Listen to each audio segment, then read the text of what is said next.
Guys, ito na po. Magandang tanghali. Medyo tinanghali si Lolo Kitlan. Kasi ginagawa ko pa ang aking bike. Mahal magpagawa ng preno. 250. Mahal pa sa motor ko. Ayun guys, may iba ko. Ito may ticket na ako. Ayan. May ticket na po ako. Antay na lang ng magpapapasok sila. Tapos ito ang merinda ko.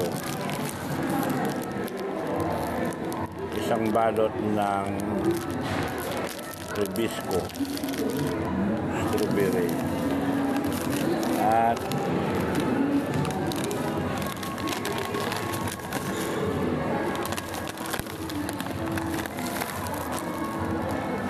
isang cheese it. Merinda ko yun guys.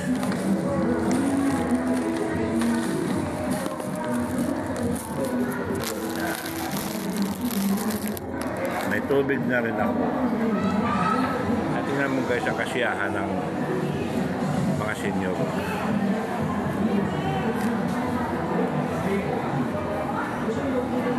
Kasiyahan ng senior. Ang dami.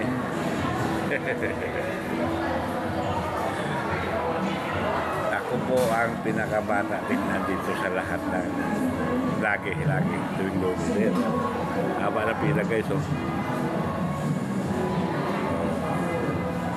Dapat ang senyor hindi na pinapapila ng ganyan kahaba tulad yan. Haba, oh, hanggang doon, oh. Hanggang doon sa may ano, kasi ako nga umaalog na tuhod ko eh. Dapat hindi na pinapapila ng ganun kahaba. Sabagay, wala tayong magagawa. Ganun na yan eh. Nakakatuwa. Lagi po ako napapagkamalan dito hindi pa senior. Tingnan nyo naman. Tingnan nyo naman ang kurmahan ni Lolo Kitlan. Nakapangsilista pa eh. Yan bike po sa baba.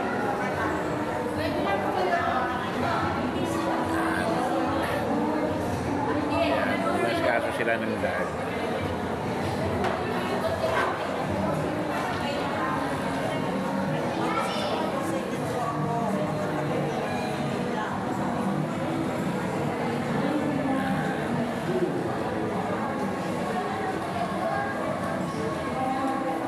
Pasok namin alas 12 mga alas 12:15 mga alas 12 papapasok na yun sila.